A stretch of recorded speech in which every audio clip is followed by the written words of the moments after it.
So hello everyone. We're very excited to be here with you today to speak to you a little bit about external representation in IFMSA and IFMSA global external focus areas.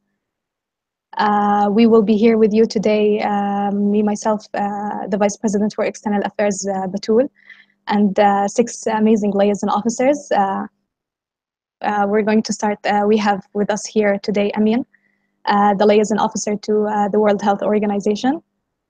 We have with us Carlos, the liaison officer for sexual and reproductive health issues.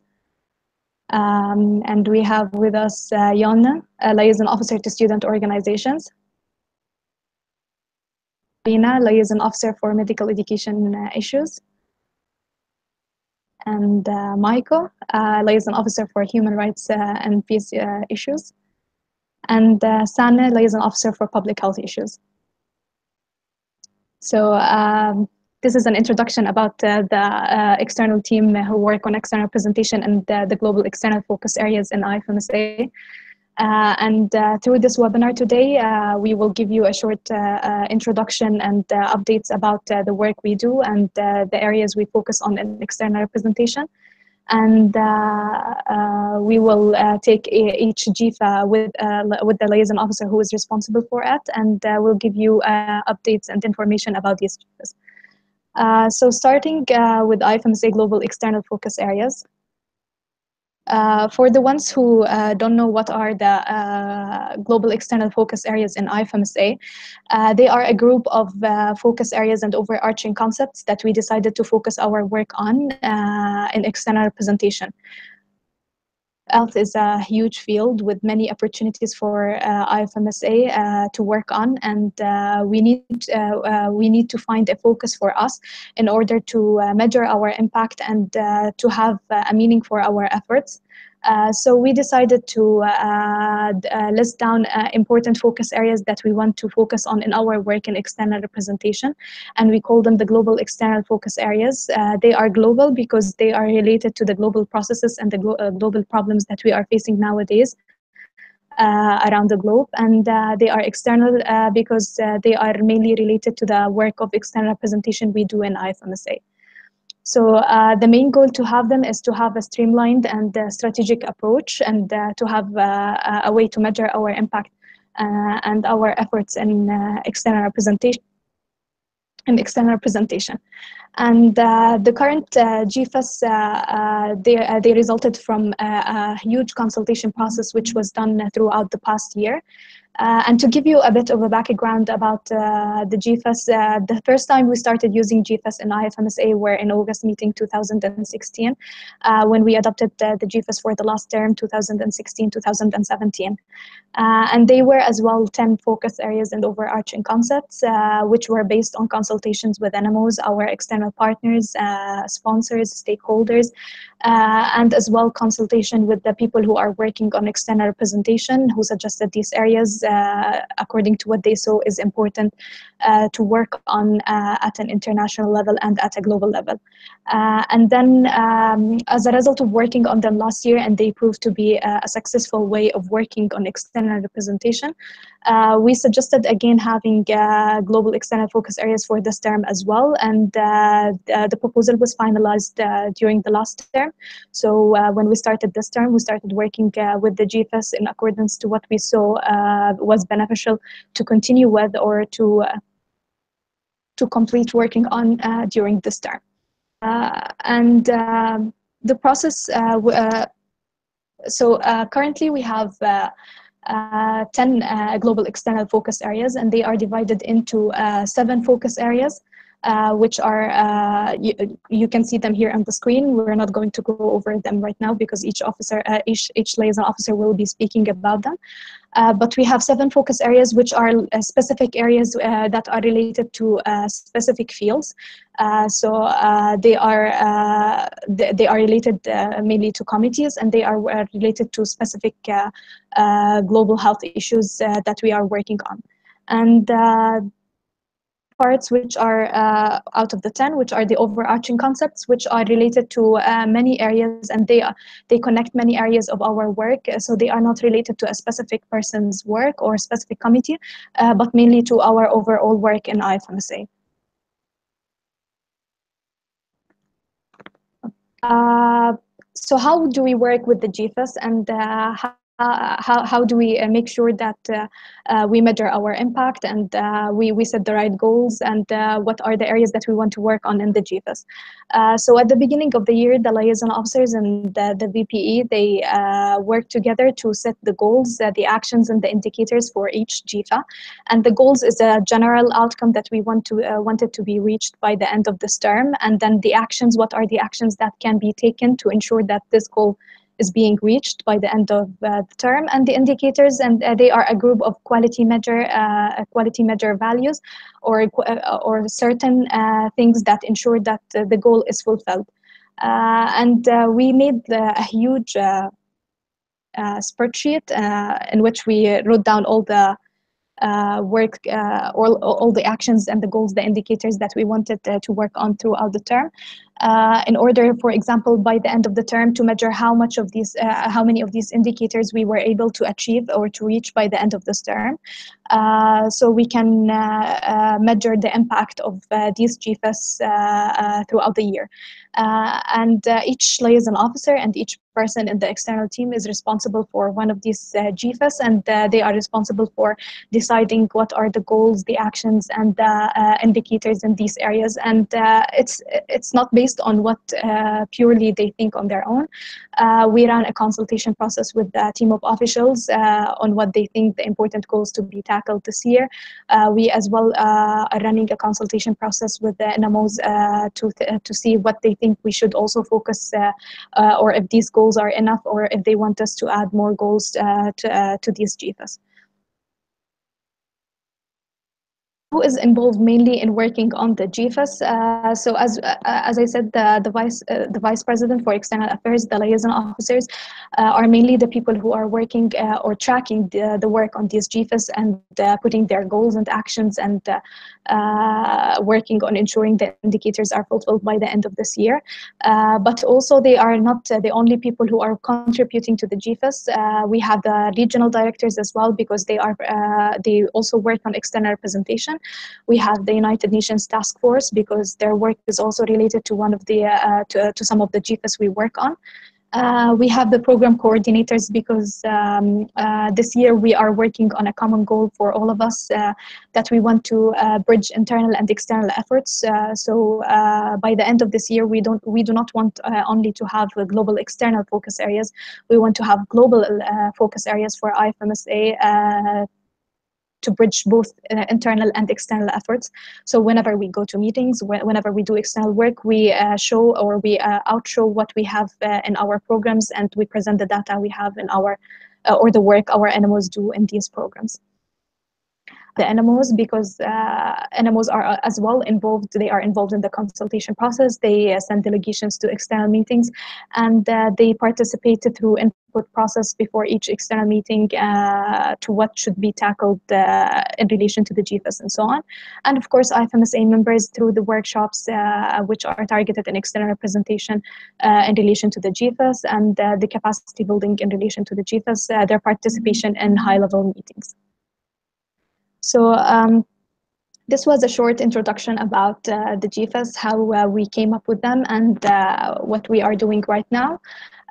So now we're going to go over each GEFA, and we're going to start with sexual and reproductive health and rights with Carlos, the liaison officer to sexual and reproductive health issues. Carlos. Hello, everyone, and thank you, Atul, for such a nice and complete introduction to the GEFAs. As Atul mentioned, I will be mostly talking about the sexual and reproductive health and rights global external focus area. This is one GEFA that was already there last year, but if you look closely and try to get a deeper insight on the different goals and objectives and actions and indicators, it's a bit different. It's more specific, more linked to the internal work that we do, and it has less actions, but that are more focused on what we can actually achieve based on our competences and capacity.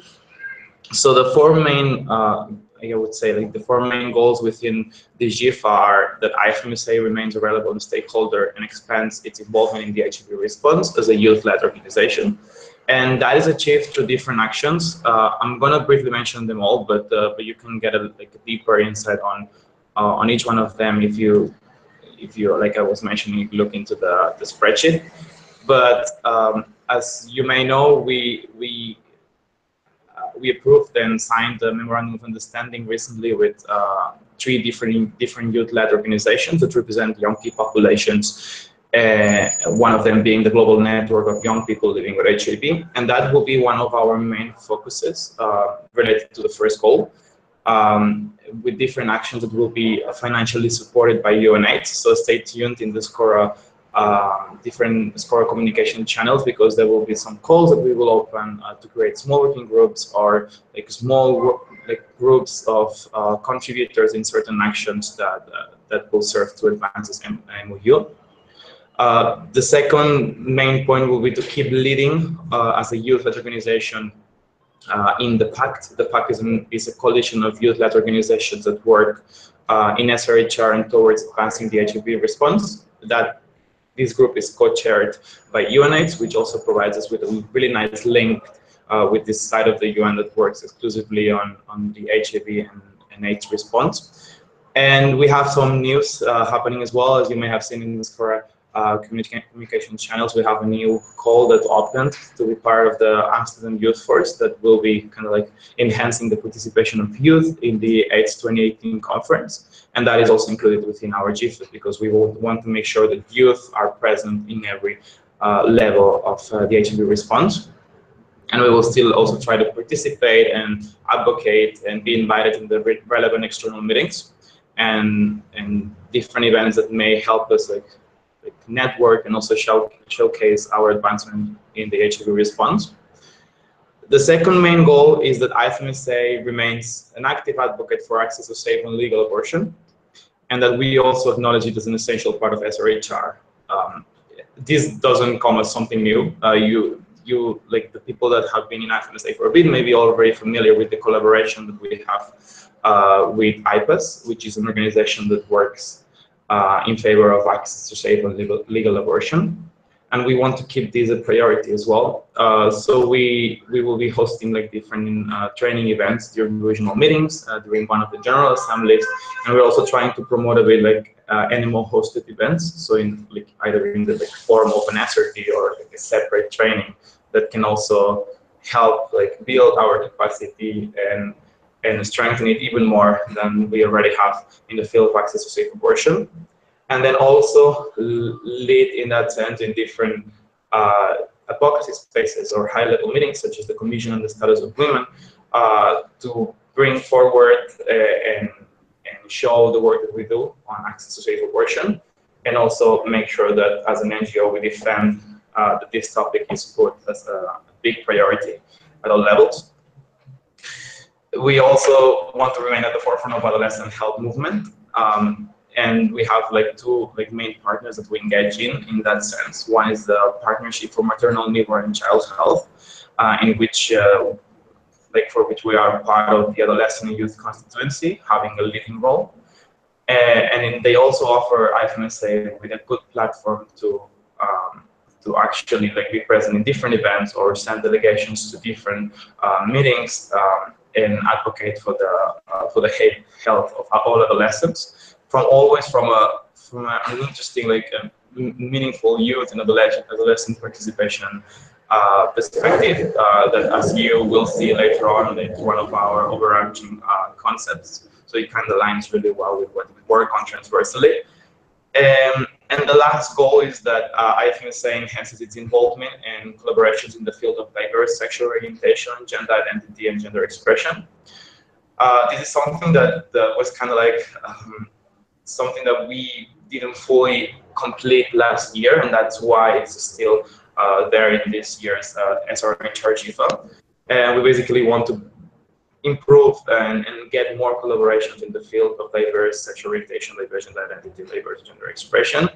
And we're planning one of the things is focus mostly in the Asia Pacific region, because we have one of the partners in the MOU that I first mentioned within the first goal, that it's exclusively from Asia Pacific region.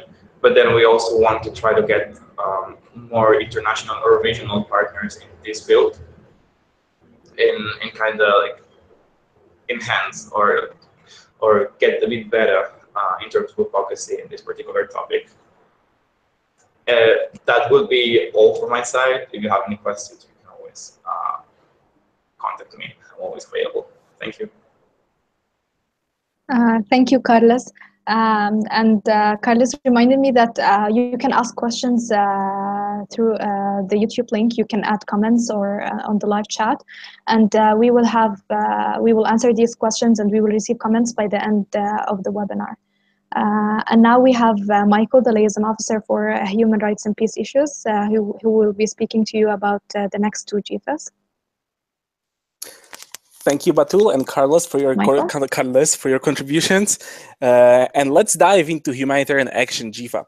So basically, the whole aim why we have Humanitarian Action GEFA, which is also a GEFA, which was extended from the previous year, is to leave no one behind in humanitarian response, especially placing a focus on vulnerable and marginalized groups, because that's what we do in SCORP. That's why we care about human rights, and that's what we are trying to do in our external representation efforts as well. So the basic aim, what we do is to voice our concerns, medical students' opinion of humanitarian affairs, peace and peace building, and disaster risk reduction. For this year, we basically added peace and peace building area into Humanitarian Action GEFA as well, based on the MOU we adopted during GA in Tanzania. So we are introducing this brand new area, and we'll see how we will work on this area during this year. We are also trying to work on direct support and promotion for youth-oriented humanitarian action, mostly through the platform, which is called Global Compact for Young People in Humanitarian Action, which covers a lot of institutions from international agencies like UNHCR, UNFPA, through NGOs and even countries.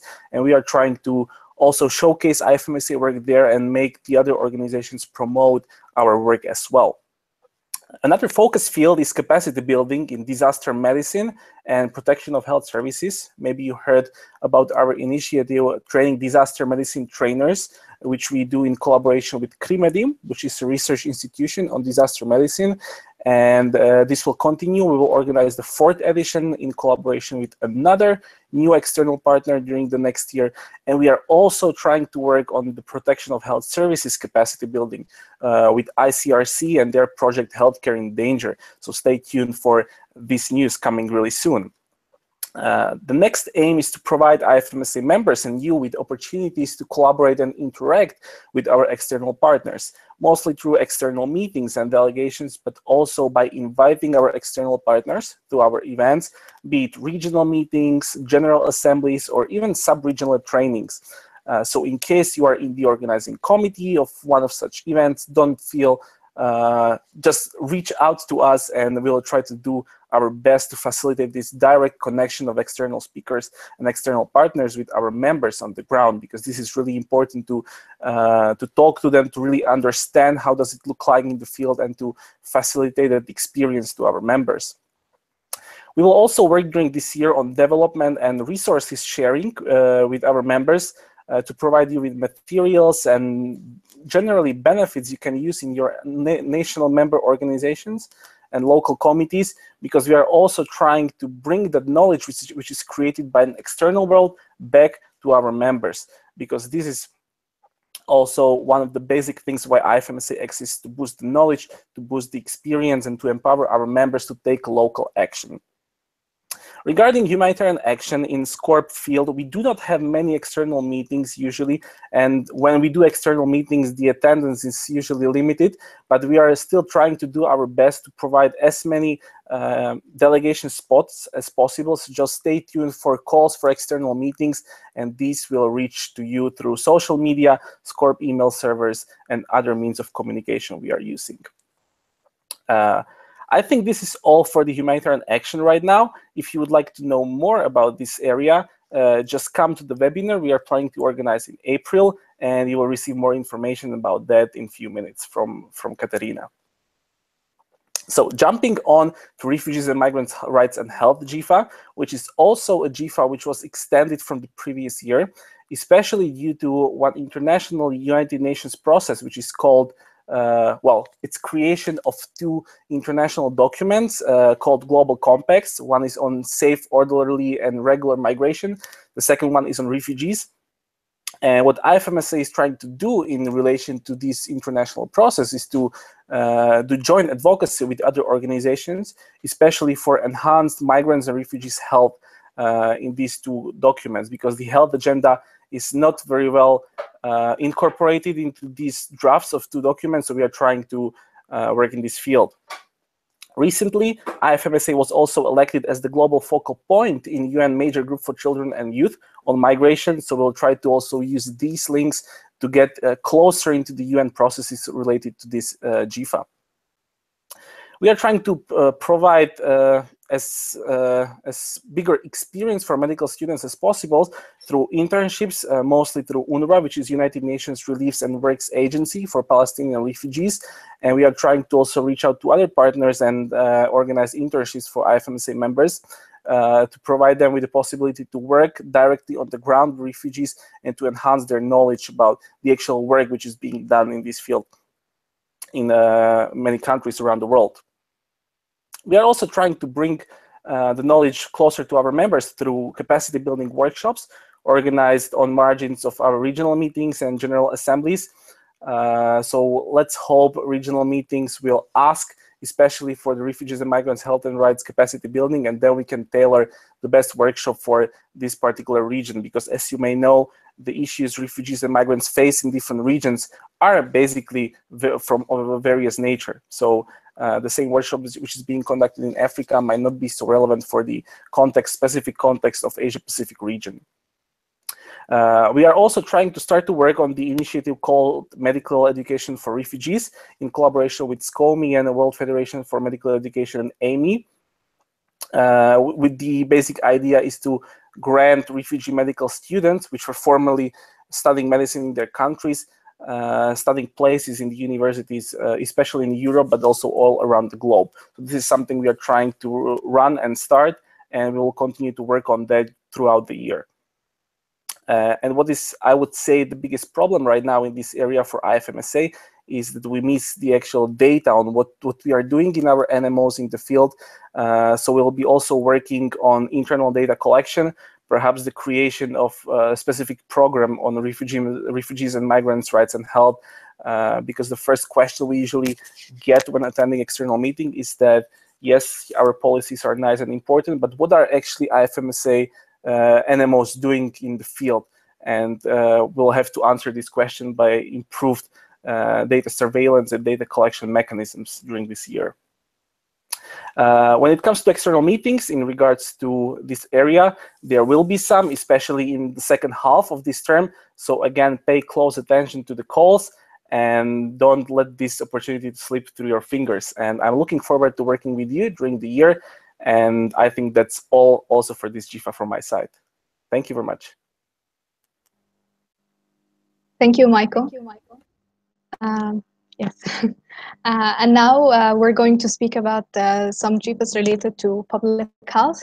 And we're going to have Sana, the liaison officer for public health issues. And I must say that Sana just arrived 3 hours ago from the WHO Global Conference on Noncommunicable Diseases. And she's dedicated enough to make it for the webinar from a very long flight. So here you go, Sana. Thank you, Batul, and thank you all for joining us today. And the first GEFA I'm going to talk about is non-communicable diseases. This is also a GEFA continued over last year, but it still remains a really big problem. NCDs now cause a large and growing proportion of the global burden of disease, even being accounted for 70% of deaths worldwide, many of which are actually premature, and even more important, are also preventable. Most deaths are driven by 4 big risk factors, namely physical inactivity, unhealthy diets, tobacco use, and a harmful use of alcohol. Recently, action plans and frameworks have been drafted nationally and internationally to fight NCDs. For example, NCDs has been covered in the Sustainable Development Goals in Target 3.4, but the most concerning thing right now is that we are in no way on the way of reaching these goals. And that's why there's going to be a third high-level meeting on NCDs next year. And there has been a lot of things going on about NCDs. And recently the focus of IFMSA and also of the World Health Organization's global coordinators on NCDs has been about the engagement of youth in the NCD processes. And we want to continue this year with voicing our opinions in the NCDs and also the youth discussions. And furthermore, in this GEFA, we want to strengthen our partnerships.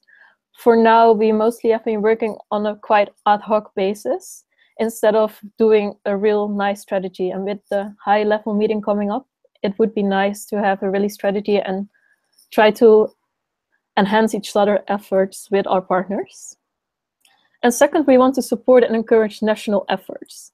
Being at the WHO Global Conference on NCDs last week, as Batul mentioned, it became quite clear that there is a large need for national advocacy efforts from non-state actors. This being expressed by not only the non-state actors themselves, but also by member states and the WHO. So we really want to help you to also be able to do that within your NMOs or even in your local committees. And within non-communicable diseases, because it is quite a broad subject, we will have specific focus areas. And the first one is tobacco. I said before, that's one of the big 4 risk factors. And we recently joined the Union, which is the organizer of the 17th World Conference on Tobacco or Health, which IFMSA is recognized as a partner with, and we can help to increase youth participation in this and hopefully go for a tobacco-free future for the next generation. And the second is mental health, in which we are mainly going to try to get recognition for our mental health program.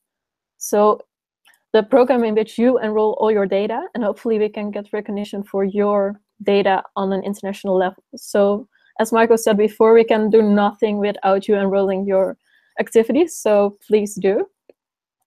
And the third is the obesogenic environment, a really maybe complicated word, but it means that for now, it seems really promoted to make unhealthy choices instead of healthy choices. So we're trying to advocate to make the healthy way of life the easiest way of life. And last, as if you hopefully know, we adopted the Budva Youth Declaration on Non-Communicable Diseases in the March meeting last year, which gave us a really nice advocacy tool in hand with 6 major things we want as IFMSA to accomplish, which we are of course going to use, and also we're going to try to make it comprehensive, even more comprehensive than it is now, for you to use in your national efforts. And if you want to know more about it, for now, please look at the indicators and actions. Some have happened already because the conference has happened last week, sorry. Or email me or ask a question below in the comment section. And then going on to the second public health related GEFA, climate change and health. Also a GEFA continuing over the year. And it has been a focus area for IFMSA for quite a long time. We have been active within the climate change and health negotiations for quite a while now, I'm happy to say. And unfortunately, we know, but a lot of people do not know, that our health is really linked to the environment we live in, that the impacts of climate change on human health and well-being are many, and they are quite serious. For example, the World Health Organization estimates approximately 250,000 additional deaths per year between 2030 and 2050. And with the recent hurricanes, we have seen that these extreme weather events, for example, do not only have direct impacts with people injured or hurt, but also destroy health systems and so forth. And IFMSA, among other health advocates, works hard to make sure that health is in the center of international climate negotiations, but also in national adaptation and mitigation plans. And we want to be a leading one on youth and health in this. We are also part of YONGO, that's within the climate change negotiations, the space for youth, and trying to make a healthy and really active health working group. In actually, if you want to, you can always join, even if you're not in negotiations. So you can look that up. And we also want to voice specific opinions on the role of future or current healthcare workers, since we do need to adjust our healthcare systems as well to coming things we're going to see or are already seeing due to climate change.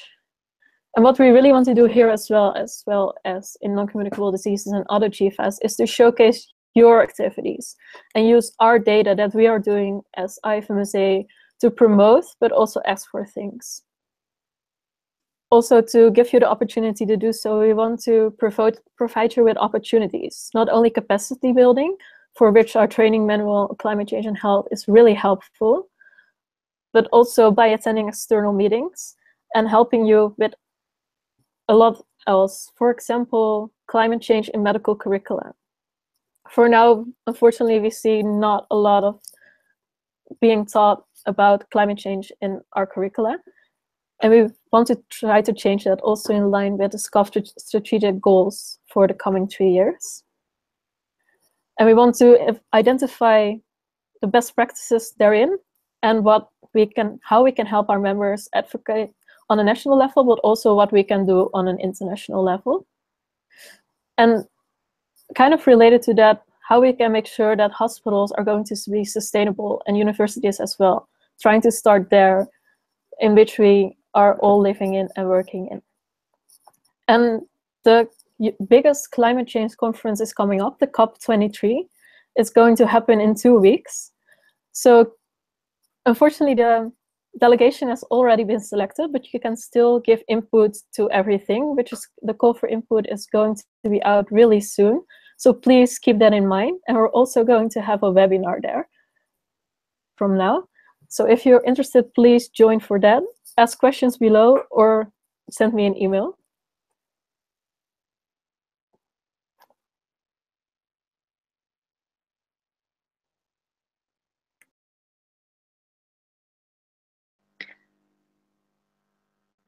Thank you, Sana. You're done, right? Yes. Yes, sorry. Yeah. So thank you, Sana, for speaking about these 2 GEFAs. And now we have the 3rd GEFA in public health, which is antimicrobial resistance. And Jonna, the liaison officer to student organizations, is responsible for it. So Jonna. Hello. So my name is Jonne. I'm from Finland, and this year I'm the liaison officer to student organizations. But besides taking care of our collaboration with the student organizations, so this year, one of the main GEFAs I will be working on is AMR. AMR is actually a new theme for IFMSA. It was not actually a GEFA last year, but it was chosen to be a GEFA this year for also really good reasons. As you all might know, so actually antimicrobial resistance has been compared to climate change in many different forums. That was something, for example, what the World Economic Forum just mentioned at their last meeting. And there was also a really big report by World Bank just really a couple of months ago, which said that at the moment, annually there's 700,000 people dying from antimicrobial resistance infections. And that number is expected to rise to 10 million by 2015 if nothing is done about the issue. So to give you a bit of a figure, like what 10 million actually means in deaths, so that's the amount of people that die from cancer every year. So if nothing is done, so it's expected that AMR is going to be a really big thing in the future, even though it's that already today. So why do we work on AMR? When it comes to global health, so you could say that AMR has been discussed in WHO for already quite a long time. But what really happened during the past years has really taken the AMR just from the health sector and taken it up on the larger scale on the political agenda. As you might know, so it's not really usual that, for example, you have health topics at the UNGA, United Nations General Assembly. Prior, there's only been HIV, Ebola, and non-communicable diseases that's been addressed in UNGAs. But last year, AMR antimicrobial resistance was also mentioned, which led to a high-level political declaration on AMR and the creation of a really important abbreviation, which is called the IACG. IACG is the Interagency Coordination Group, which is led by the Director General of WHO, Dr. Tedros, and the Deputy Secretary General of the United Nations, Amina Mohammed. It's basically a group of 20 experts whose primary work is to create a final report during this year before the next United Nations General Assembly next September on how do we plan to globally tackle AMR before it's too late. So the reason why it's the perfect year to work on this theme is that a lot of happenings right now. We were just last week at the IACG Call to Action meeting in Berlin. And even though we haven't worked a long time on the theme, so we actually in the work of creating good connections with many important stakeholders on AMR. We already have a lot of NMOs that already work on the issue. We have activities which focus on antimicrobial resistance locally.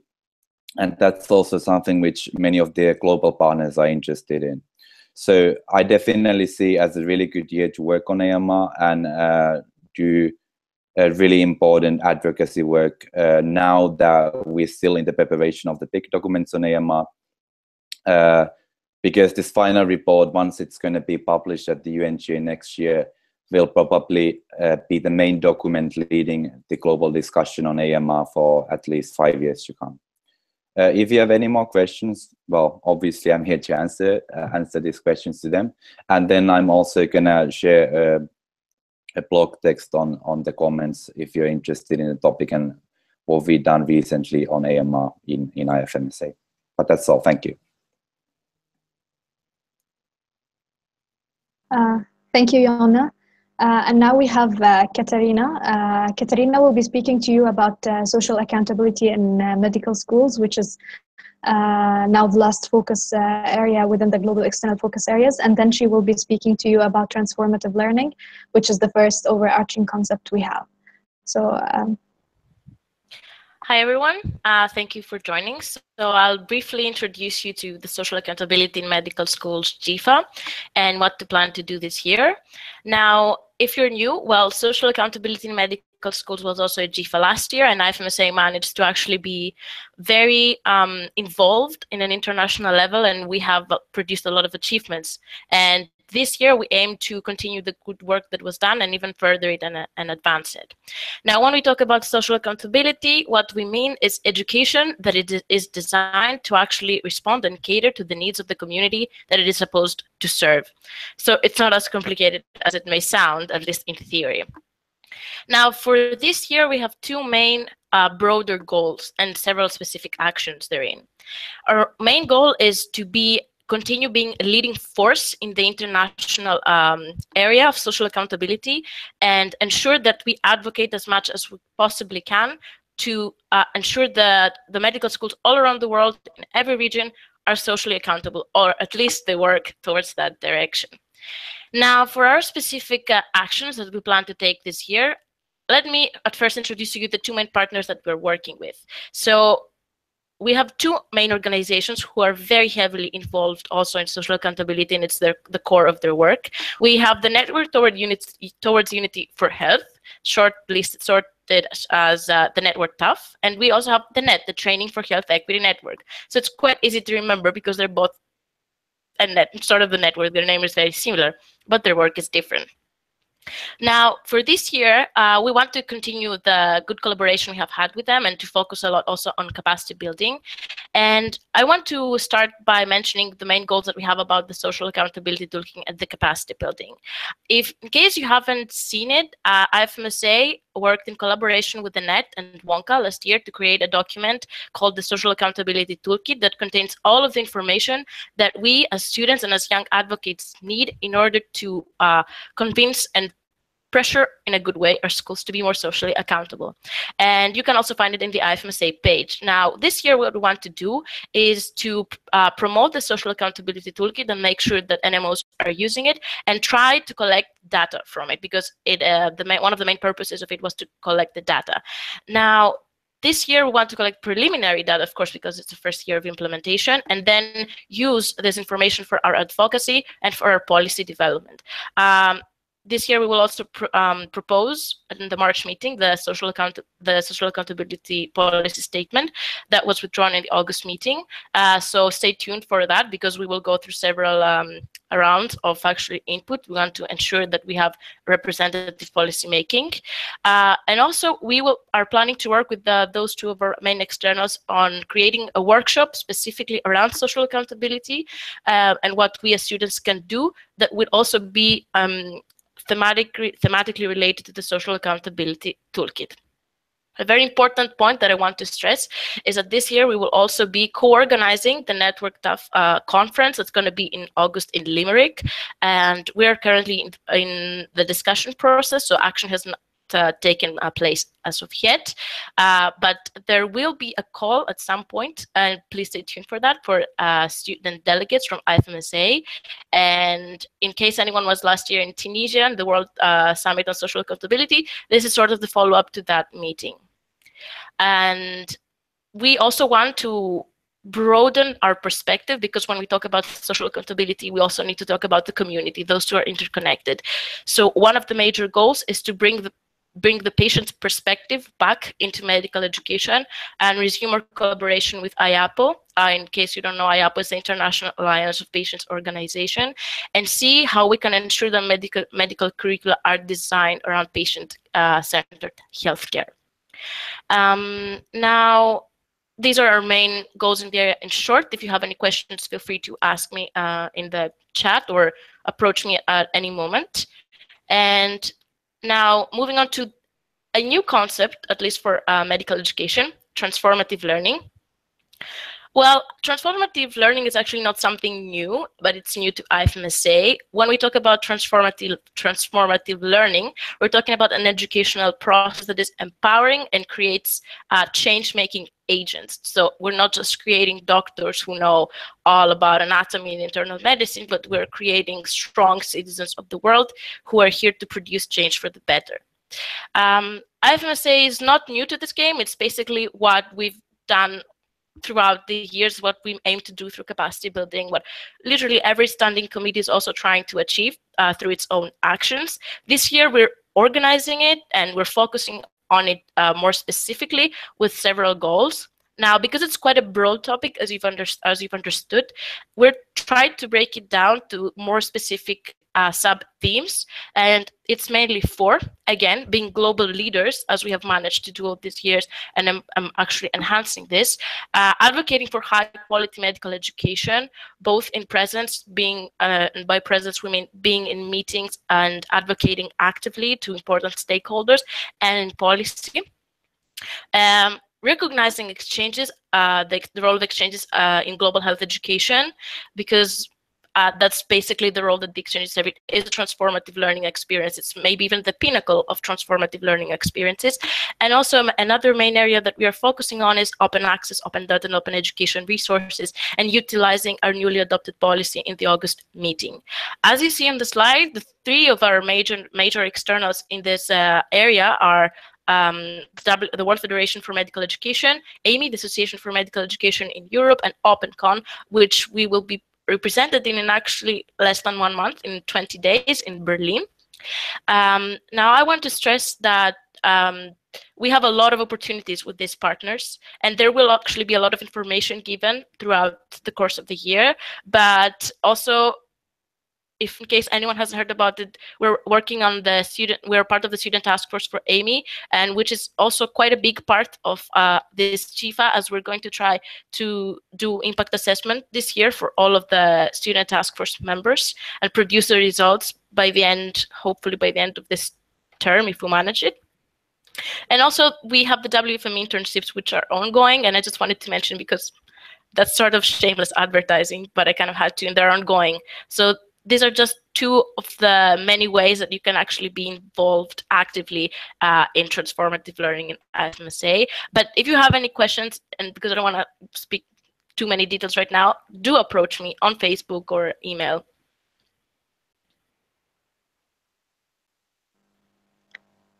Thank you, Katerina. And now we have the second overarching concept, which is meaningful youth participation. And we have two liaison officers who are responsible for it. We have Amin, the liaison officer to the World Health Organization, and Yana, the liaison officer to student organizations. So we're going to start with Amin.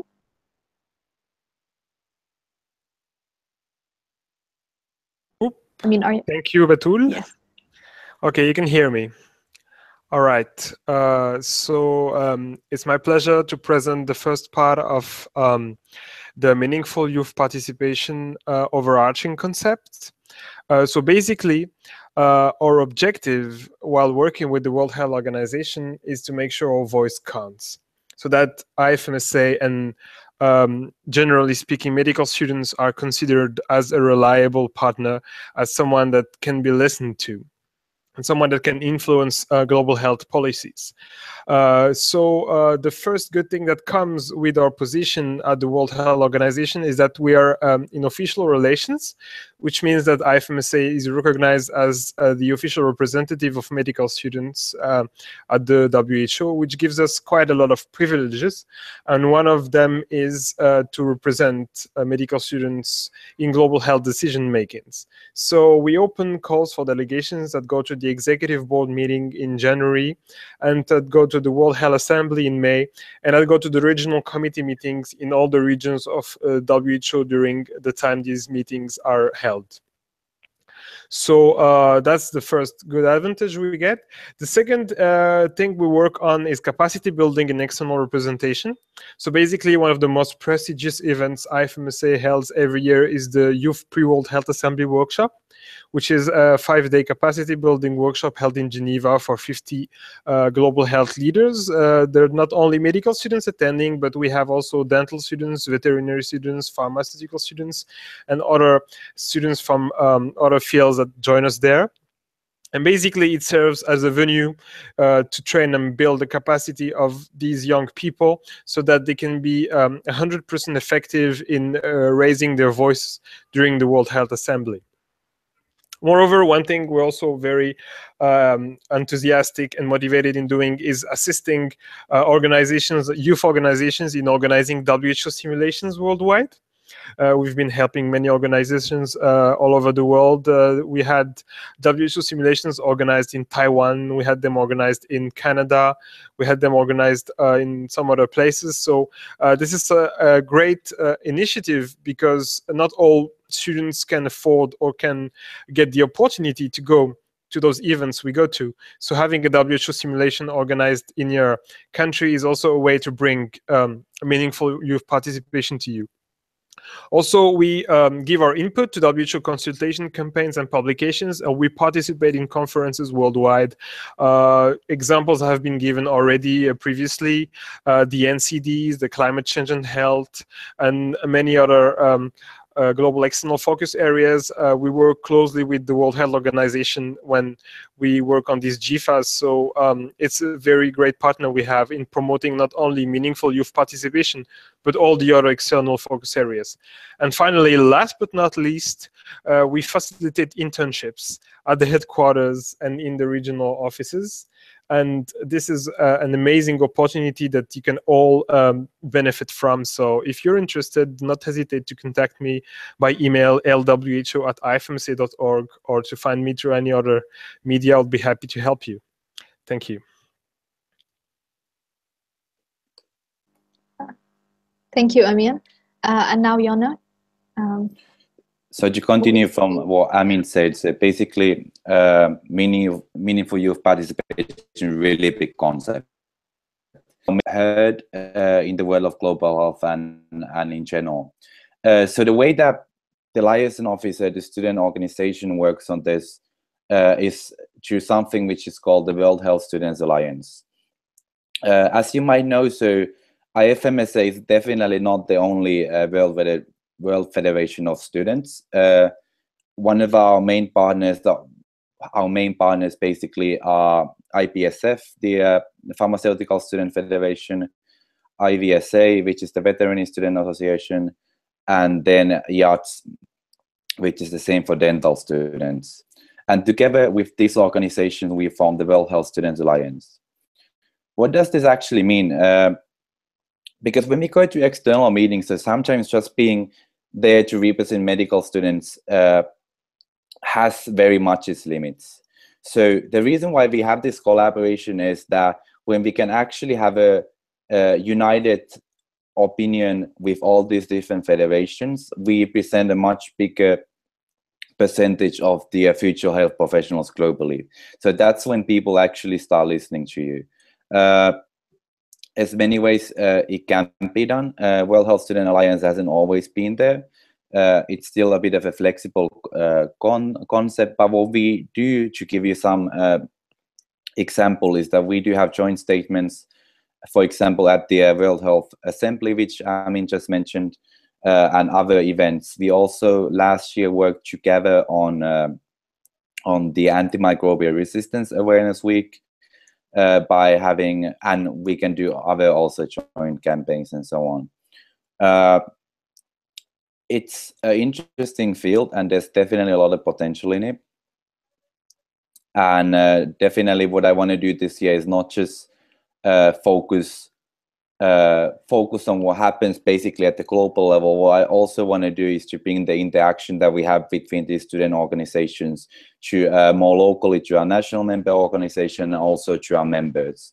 Because once again, I think that the power of IFMSA is not in a few representatives of the federation, but rather in the big capacity that we have in our members and other health professionals in different working organizations. And when we work together, so we do make great things happen.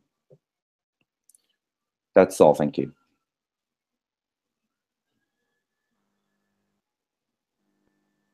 Thank you, Jonna. And now we're going to speak about the last overarching concept, which is universal health coverage.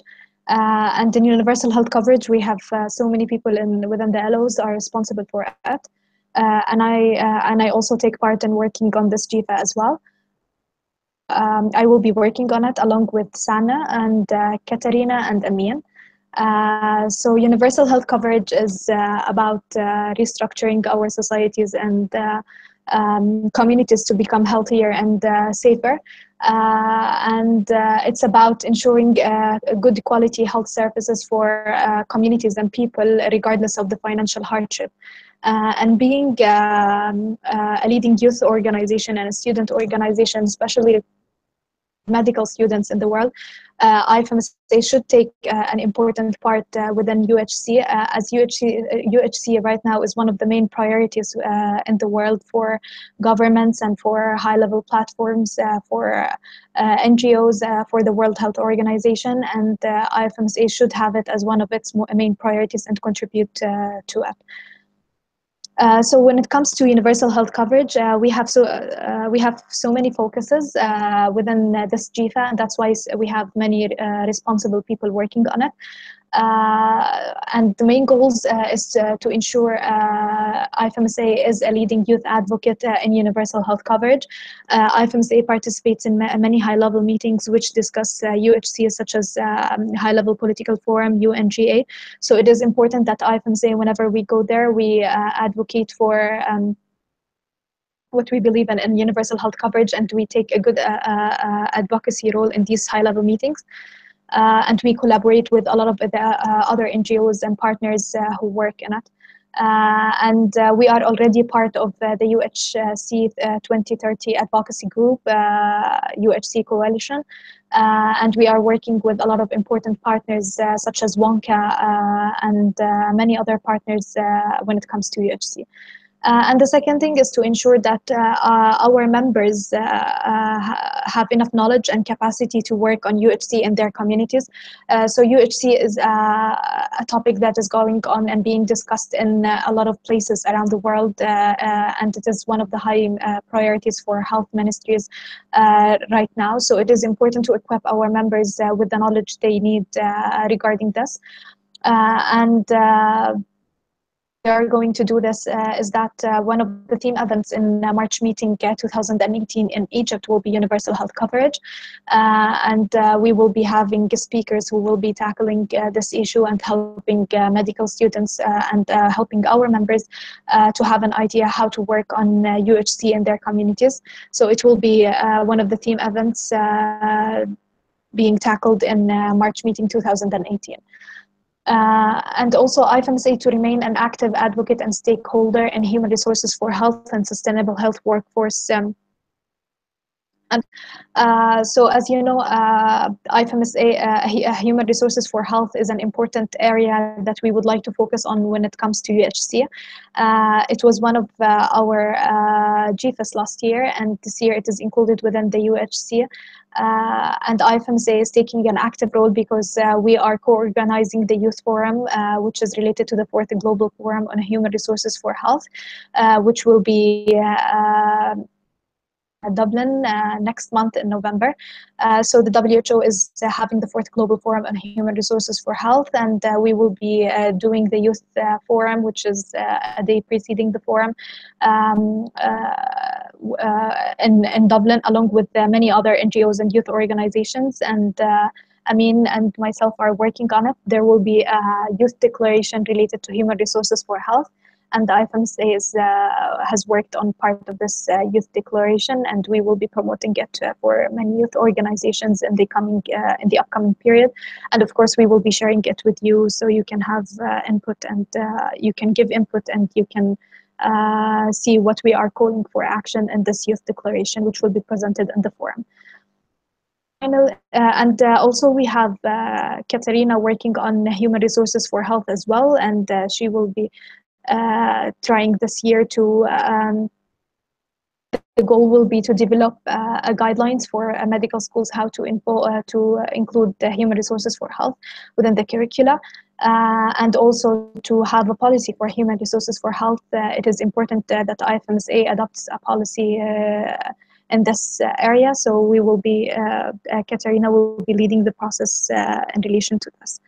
And finally, it is really important to ensure primary and rural healthcare. So SANA is also like the main responsible within this GEFA as well. In addition to working with the IFMSA members or working on high-level meetings and ensuring the high-level advocacy role for IFMSA in these meetings, SANA will also be focusing on on the topics which are related to primary healthcare and rural healthcare within UHC. WONCA is one of the main partners we are working with, and we will be trying to develop a rural health care toolkit in order to help our members how to tackle rural healthcare within their communities. And in addition, we would like to bridge internal and external efforts, of course, and we have the health systems program in IFMSA. And we will be working on developing supporting materials and using examples from our NMOs who enrolled their activities within this program to outshow it and to share best practices in the external meetings we are attending. For the last GEFA, which is the universal health coverage, and by this we are done with the with having an introduction about the GEFAs. Now we're going to tackle some important points for you to know how you can get involved, how you can follow up on the GEFAs we're having, and how can you take part in this overall big process. So the first thing is how you can monitor what we are working on within the GEFAs. So throughout the term, we will be carrying out 4 evaluation processes, starting from the second team of officials meeting, and then March meeting, and then again in August meeting, and finally after August meeting, to ensure what we did in these GEFAs. Did we reach the indicators we aimed for at the beginning of the term, and was the goals achieved? Were the goals achieved or not? Processes will be shared with you, so you can have an idea what progress is being done in these areas. And also for NMOs and for animal presidents, we will be asking about your contribution or your knowledge about the GEFAs in the NMO report.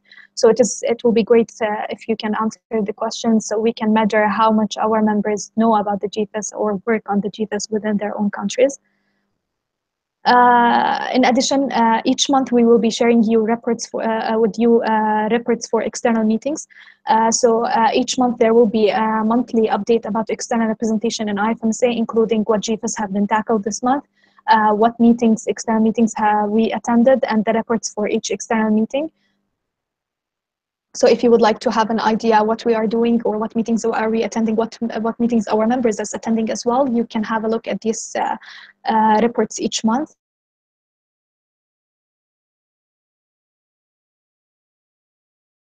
Sorry, I get my touchpad has some problems sometimes. All right, so this year, what we actually did was we decided that to have a plan about all of our webinars. So we're going to have one each month under a different thematic that are all related to the work that we're doing through the GEFAs. Now, for October's, of course, the theme was the GEFA, but you can see on the slide that we have a calendar. So November is going to be climate change and health, and San is going to be responsible for it. So stay tuned. December is going to be Carlos month, sexual and reproductive health and rights. In January, because it's going to be the opening of the applications, we're going to discuss AMI and the AMI opportunities that we're providing, as well as a student task force, which is probably the biggest opportunity on a yearly level that we have in medical education. February, and building up to the March meeting, we're going to discuss the universal health coverage, and Sana is again going to be responsible for it, but with Batul. Now for March, we're going to be discussing the NCDs with Sana. And then April, we will discuss humanitarian action and refugees and migrants' rights, both the SCORP GEFAs that Micah is responsible for. May, we will be talking about transformative learning, and that's me, I will be responsible for it. Then June, we will be talking with Amin about meaningful youth participation. And for July, we don't have a thematic yet, so if you have any suggestions, make sure to contact each one of us or write them down on the chat box. And if you think that there's a topic that we should definitely be addressing in external representation, we will be more than glad to hear it. And for August and September, stay tuned for the announcement.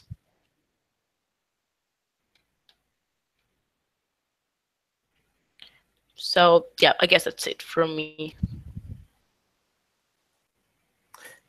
Yes, and lastly, we'll talk about how can you get involved. And hopefully we'll get slides, but I'll start to talk before the slides will go up. So the first and the most prominent option on how to get involved is actually through attendance at external meetings. So, you know, the conferences my colleagues mentioned, from United Nations General Assemblies through high-level meetings and all the events we are attending.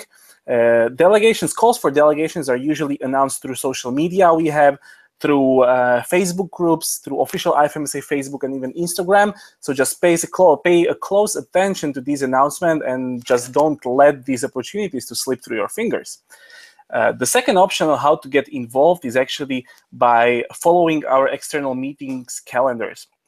There are two kinds of calendars. The first one is called external meeting calendar, and this one is shared with NMO presidents, and it comprises all the external meetings IFMSA attends on behalf of the IFMSA, and usually with delegations we have.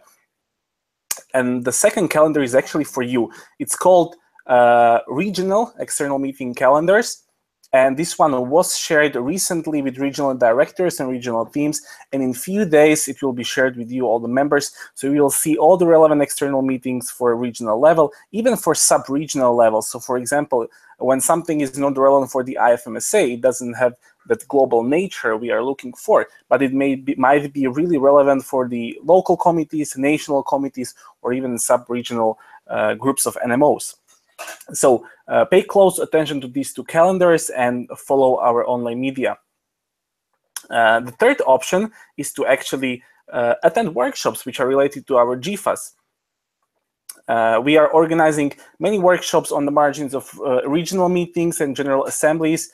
This year we plan to focus on the particular GEFAs, so we will also propose a few workshops on the overall global external focus areas and external representation in IFMSA, but we will place very much focus on the particular GEFAs and workshops in those areas.